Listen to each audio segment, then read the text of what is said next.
اعوذ باللہ من الشیطان الرجیم بسم اللہ الرحمن الرحیم۔ اب چونکہ اس معاملے میں بحث ہو گئی تھی خانہ کعبہ کی بھی، پھر اسی میں مقام ابراہیم کی بات آ گئی تھی، تو کچھ ذہنوں میں سوال پیدا ہوا کہ یہ جو حج کے مناسک میں صفا اور مروہ جو ہے یہ بھی تو آخر اسی کا جو ہے، تو ان کی کیا حقیقت ہے، کوئی حقیقت ہے یا نہیں؟ فرمایا ان الصفا والمروہ من شعائر اللہ، یہ بھی اللہ کے شعائر میں سے ہے۔ شاعر کسے کہتے ہیں؟ وہ چیز جو شعور بخشے۔ تو وہ چیزیں کہ جن کے ساتھ اولو العزم پیغمبروں یا اولو العزم انسانوں، اولو العزم اولیاء اللہ کے کچھ حالات و واقعات کا کوئی ذہنی سلسلہ قائم ہوتا ہو، وہ گویا کہ شعور دلانے والے ہوتے ہیں، یاد دلانے والے ہوتے ہیں، اللہ تعالیٰ کی طرف ذہن کو لے جانے والے ہوتے ہیں۔ اس اعتبار سے شاعر ان الصفا والمروہ من شعائر اللہ فمن حج البیت او اعتمر فلا جناح علیہ ان یطوف بہما، تو جو کوئی بھی ہمارے گھر کا حج کرے، بیت اللہ کا حج کرے یا عمرہ کرے، اعتمر، فلا جناح علیہ، تو کوئی حرج نہیں ہے اس پر، ان یطوف بہما، کہ ان دونوں کا بھی طواف کرے، وہ جو 7 چکر لگائے جاتے ہیں، ان الصفا والمروہ۔ ومن تطوع خیر، جو شخص جان بوجھ کر بھلا کام کرتا ہے، فإن اللہ شاکر علیم، تو جان لو اللہ بڑا قدردان ہے۔ اب شکر انسان کرتا ہے تو اس کے معنی کیا ہوں گے؟ احسان مند ہونا۔ وہی شکر اللہ کرتا ہے شکور، اس کے کیا معنی ہوں گے؟ قدردانی۔ میرے بندے نے یہ کام کیا، میرے بندے نے میرے لیے یہ محنت کی، یہ قربانی دی۔ ان اللہ شاکر علیم، اور جانتا ہے، چاہے کسی اور کو پتہ نہ چلے، اسے تو معلوم ہے۔ اگر تم نے اللہ کی رضا جوئی کے لیے کسی کو کوئی مالی مدد دی ہے اس حال میں کہ جو کوئی داہنے ہاتھ نے دیا ہے بائیں کو بھی خبر نہیں ہونے دی، خدا یہ کہ کسی اور انسان کے سامنے اس کا تذکرہ ہو، تو اب یہ جو ہے اللہ کے تو علم میں ہے۔ اگر تو اللہ سے اجر و ثواب چاہتے ہو تو اس کا ڈنڈورا پیٹنے کی کوئی ضرورت نہیں، اور اگر تم نے لوگوں کو دکھانے کے لیے کیا تھا تو وہ تو شرک ہو گیا، لائبلٹی ہو گئی۔ ان الذین یکتمون ما انزلنا من البینات، اب یہاں پھر کچھ آخری یوں سمجھیے کہ یہ اب جس کو کہتے ہیں موپنگ اپ آپریشن، بات مضمون تو پورا ختم ہو گیا لیکن کچھ نہیں صحیح چیزیں ابھی ہیں سابقہ امت مسلمہ کے بارے میں کہنے کی، وہ مزید ایڈ کی جا رہی ہیں۔ ان الذین یکتمون ما انزلنا من البینات والہدی من بعد ما بیناہ للناس فی الکتاب اولئک یلعنهم اللہ یلعنهم اللاعنون، یقیناً وہ لوگ جو چھپاتے ہیں اس شے کو جو ہم نے نازل کی ہے بینات میں سے اور ہدایت میں سے، اس کے بعد کہ ہم نے ان کو واضح کر دیا ہے لوگوں کے لیے کتاب میں، وہ لوگ ہیں کہ جن پر لعنت کرتا ہے اللہ، اور لعنت کرتے ہیں تمام لعنت کرنے والے۔ یعنی علم ایک بہت بڑی جو ہے امانت ہے، اس علم کا چھپانا، کتمان حق ہم آیت پڑھ آئے ہیں، وَمَنْ أَظْلَمُ مِمَّنْ يَكْتُمُ شَهَادَةً عِندَهُ مِنَ اللَّهِ، اگر اللہ کی طرف سے کوئی گواہی کسی کے پاس ہے وہ اسے چھپا لے تو اس سے بڑا ظالم کون ہوگا؟ اب انہی کی وضاحت ہو رہی ہے، کیسی کیسی کھلی شہادتیں تورات اور انجیل میں تھیں اور ان کو یہ چھپائے پھر رہے ہیں۔ ان الذین یکتمون ما انزلنا من البینات والہدی من بعد ما بیناہ للناس فی الکتاب اولئک یلعنهم اللہ یلعنهم اللاعنون الا الذین تابوا واصلحوا وبینوا، سوائے ان کے کہ جو توبہ کریں، رجوع کریں اور اپنی اصلاح کر لیں اور اب واضح کریں وہ شے کہ جو انہوں نے چھپائی ہوئی تھی اسے ظاہر کریں۔ فَأُولَٰئِکَ أَتُوبُ عَلَیْہِمْ، تو ان کی توبہ میں قبول کروں گا اور ان کی طرف میں نگاہ التفات میں اپنی پھر ان کی طرف متوجہ کر دوں گا۔ وَأَنَا التَّوَّابُ الرَّحِيمُ، اور میں تو ہوں ہی توبہ کا قبول کرنے والا اور رحم فرمانے والا۔ إِنَّ الَّذِينَ كَفَرُوا وَمَاتُوا وَهُمْ كُفَّارٌ، یقیناً جن لوگوں نے کفر کیا اور وہ مرے اسی حال میں کہ کفر پر قائم تھے، اولئک علیہم لعنۃ اللہ والملائکۃ والناس اجمعین، ان پر تو لعنت ہے اللہ کی بھی اور فرشتوں کی بھی اور تمام انسانوں کی بھی، خالدین فیہا، اس لعنت کی کیفیت میں وہ اب ہمیشہ رہیں گے۔ لا یخفف عنہم العذاب، نہ ان پر سے عذاب کے اندر کوئی کمی کی جائے گی، ولا ہم ینظرون، نہ انہیں کوئی مہلت ملے گی کہ عذاب کا تسلسل ذرا سی دیر کے لیے وقفہ ہو جائے، سانس لینے کی مہلت مل جائے، ولا ہم ینظرون۔ وَإِلَٰهُكُمْ إِلَٰهٌ وَاحِدٌ، سن لو تمہارا الہ اور معبود ایک ہی الہ ہے، لا الہ الا هو الرحمن الرحیم، اس کے سوا کوئی الہ نہیں ہے اور وہ رحمان ہے اور رحیم ہے۔ صدق اللہ العظیم۔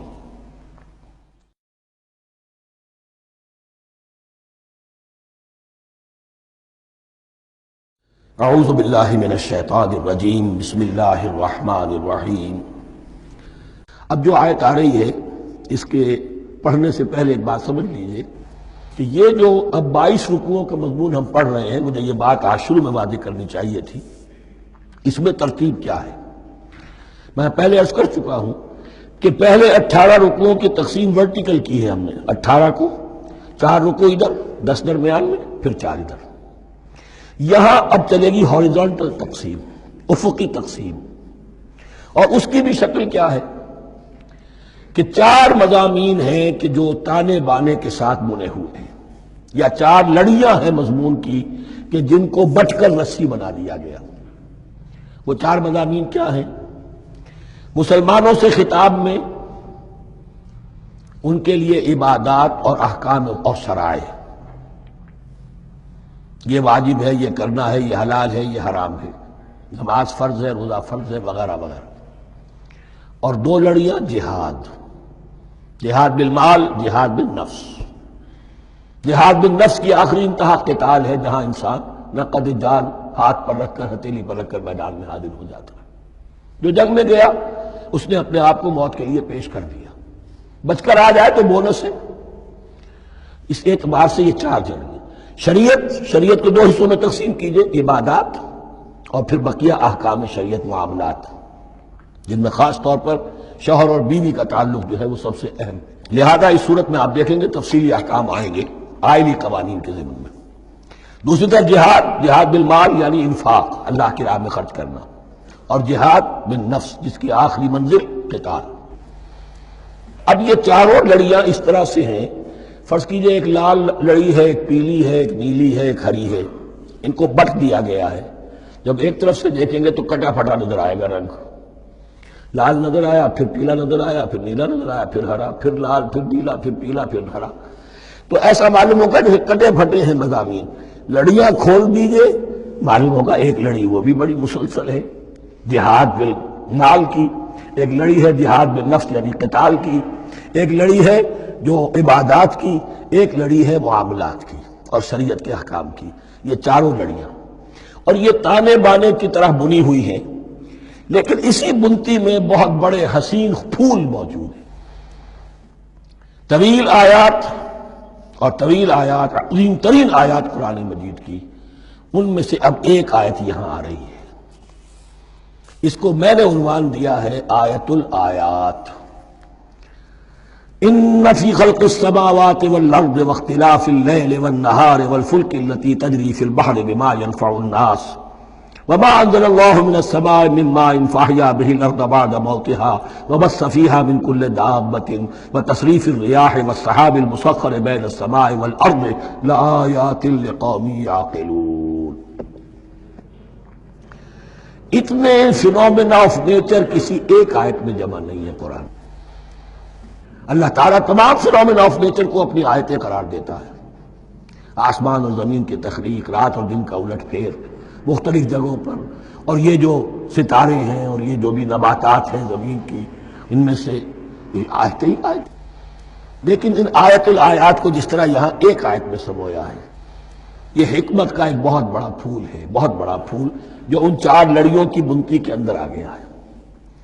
یقیناً آسمان اور زمین کی تخلیق میں اور رات اور دن کے الٹ پھیر میں، اور اس جہاز میں یا کشتی میں جو چلتی ہیں سمندر میں یا دریاؤں میں، وہ سامان لے کر جو لوگوں کو نفع دیتا ہے، بما ينفع الناس وما انزل اللہ من السماء من ماء، اور اس پانی میں کہ جو اللہ نے اتارا ہے آسمان سے، فاحیا به الارض بعد موتها، اور پھر اس سے وہ زندہ کر دیتا ہے زمین کو اس کے مردہ ہو جانے کے بعد۔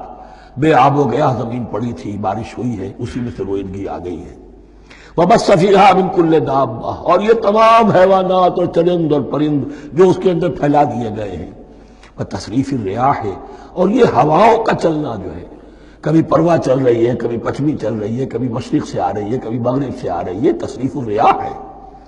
وَالسَّحَابِ الْمُسَخَّرِ بَيْنَ السَّمَاءِ وَالْأَرْضِ، اور ان بادلوں میں کہ جو معلق کر دیے گئے آسمان اور زمین کے درمیان۔ لَآیَاتٍ لِقَوْمٍ یعقلون، ان سب میں آیات ہیں، نشانیاں ہیں ان لوگوں کے لیے جو عقل سے کام لیں۔ ان کو دیکھو اور ان کے خالق کو، مدبر کو پہچانو۔ آیات ہے، اور ان کے آیات کے پہچاننے کا جو عملی نتیجہ نکلنا چاہیے، اور جس کو عام طور پر لوگ نہیں پہنچ پاتے جس تک، اب اگلی آیت میں اس کا تذکرہ ہے۔ نتیجہ تو نکلنا یہ چاہیے کہ پھر محبوب اللہ ہی ہو، شکر اسی کا ہو، اطاعت اسی کی ہو، عبادت اسی کی ہو۔ جب سورج میں کچھ نہیں، یہ تو اللہ نے اس کو بنایا ہے، یہ حرارت جو ہے اللہ نے دی ہے، چاند میں کچھ نہیں، ہوائیں چلانے والا کوئی وہی تو ہے۔ تو اب کسی شے کے لیے کوئی شکر نہیں، کسی شے کے لیے کوئی عبادت نہیں، کوئی ڈنڈوت نہیں، کوئی سجدہ نہیں، بلکہ صرف اللہ کے لیے، اور وہی مطلوب و مقصود بن جائے، وہی محبوب ہو۔ لا محبوب الا اللہ، لا مقصود الا اللہ، لا مطلوب الا اللہ۔ جن لوگوں کی یہاں تک رسائی نہیں ہو جاتی، وہ لوگ کسی اور شے کو اپنا محبوب و مطلوب بنا کر اس کی پرستی شروع کر دیتے ہیں۔ خدا تک نہیں پہنچے، اپنے لفظی کو معبود بنا لیا، جو یہ کہے کر رہے، معبود تو ہو گیا۔ ارأیت من اتخذ الہہ ہواہ، اپنے قوم کو معبود بنا لیا، قوم کی برتری کے لیے، قوم کی سربلندی کے لیے جانے بھی دے رہے، وطن کو معبود بنا لیا۔ اس حقیقت کو علامہ اقبال نے سمجھا ہے، اس دور کا سب سے بڑا بت وطن ہے۔ اس دور میں میں اور ہے، جام اور ہے، جم اور، ساقی نے بنا کی روش لطف و ستم اور، تہذیب کے آزر نے ترشوائے صنم اور، مسلم نے بھی تعمیر کیا اپنا حرم اور، ان تازہ خداؤں میں بڑا سب سے وطن ہے، جو پیرہن اس کا ہے وہ مذہب کا کفن ہے۔ نیشنلزم، ٹیریٹوریل، وطنی قومیت، وطن کی جے، یہ معبود بنائے بیٹھے۔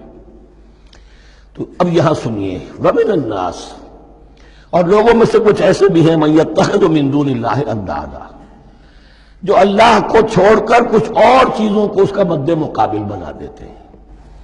وطن کو بنا لیا، قوم کو بنا لیا، ہیومنزم، انسانیت، نوع انسانی، ہم اس کے خدمتگار ہیں، ہم اس کی بہتری کے لیے کام کر رہے ہیں، یہ بھی ایک معبود بن گیا۔ اور سب سے گھٹیا انسان وہ ہے کہ اپنے ہی حسن کا دیوانہ بنا پھرتا ہوں، اپنا ہی نفس ہے، اسی کے گر چکر لگا رہا ہے، وہی حریم ہے اس کا، وہی حرم ہے اس کا، اور وہ طواف کر رہا ہے اپنے نفس کا، تو وہ بھی تو اس کا ایک معبود ہے۔ لوگوں میں سے وہ بھی ہیں کہ جو اللہ کو چھوڑ کر کسی اور چیز کو اس کا مد مقابل بنا دیتے ہیں۔ یحبونہم کحب اللہ، اور ان سے محبت کرنے لگتے ہیں جیسی کہ اللہ سے کرنی چاہیے۔ یہ فلسفہ ہے اصل میں، ہندی میں اسے آدرش کہتے ہیں، عربی میں نصب العین، انگلش میں آئیڈیل۔ ہر باشعور انسان کسی شے کو اپنا آئیڈیل بناتا ہے اور اس سے پھر محبت کرتا ہے، اس کے لیے جیتا ہے، اس کے لیے مرتا ہے، قربانیاں دیتا ہے، اثار کرتا ہے، قوم کے لیے قربانی، وطن کے لیے قربانی، فلاح کے لیے قربانی، خود اپنی ذات کے لیے قربانی۔ یحبونہم کحب اللہ، یہ سارے کام تو اللہ کے لیے کرنے کے تھے، جیو اللہ کے لیے، مرو اللہ کے لیے، محبت اس سے کرو۔ ان صلاتی و نسکی و محیای و مماتی للہ رب العالمین۔ تم نے اپنی یہ ساری نسبتیں کسی اور شے کے ساتھ وابستہ کر دی، تم نے اللہ کا مد مقابل تراش لیا۔ می تراشت فکر ما ہر دم خدا بندے دیگر، رست از یک بند تا افتاد در بندے دیگر۔ انسان معبود تراشتا رہتا ہے اپنے ذہن سے، اور ان کے لیے محبت کرتا ہے، جانیں دیتا ہے، قربانیاں دیتا ہے۔ وَمِنَ النَّاسِ مَن يَتَّخِذُ مِن دُونِ اللَّهِ أَندَادًا يُحِبُّونَهُمْ كَحُبِّ اللَّهِ، یہ مضمون بھی سورہ حج میں زیادہ واضح ہوگا۔ وَالَّذِينَ آمَنُوا أَشَدُّ حُبًّا لِلَّهِ، پھر یہ لٹمس ٹیسٹ کا لفظ میری زبان پر آ رہا ہے، اور جو لوگ واقعتاً صاحب ایمان ہوتے ہیں ان کی شدید ترین محبت ہوتی ہے اللہ کے ساتھ۔ اگر یہ نہیں ہے، اگر یہ نہیں تو بابا پھر سب کہانیاں ہیں۔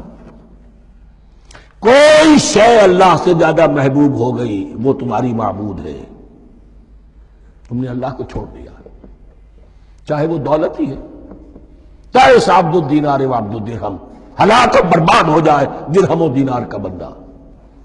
نام عبد الرحمن ہے، حقیقت میں عبد الدینار ہے، دینار آنا چاہیے، حرام سے آئے، حلال سے آئے، جائز سے آئے، ناجائز سے آئے، تو معبود اللہ نہیں ہے، معبود دینار ہے۔ ہندو نے یہ کیا کہ لکشمی دیوی کی ایک مورتی بنا کر پوجنا شروع کر دیا، یہ لکشمی دیوی اگر ذرا مہربان ہو جائے گی دولت آ جائے گی۔ ہم نے کہا ہٹاؤ اس درمیان کے لنک کو، سیدھے ہی دولت کو کیوں نہ پوجو، پیٹرو ڈالر کو پوجو، ڈالر کو پوجو، ترک وطن کرو، ماں باپ کو چھوڑو یہاں سسکتا ہوا، تو مر رہے ہیں اور کوئی ان کا بیٹا اور ان کی بیٹی ان کے پاس نہیں، کس لیے؟ ڈالر۔ کون معبود ہوا؟